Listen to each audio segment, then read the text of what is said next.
Players have strayed alongside a creek.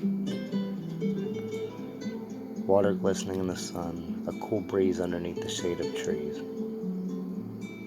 Walking through a John Constable landscape, aimlessly itinerant, just looking at the sights. The sound of whickering breaks through the wood, a young paint mare from a nearby farmer's field. 3 ears of corn and a scratch on the snout from the other side of the fence. And I know without doubt I'd made a friend. Wandering on my retreat back underneath the leafy canopy, solitude and silence brings out the voice of God.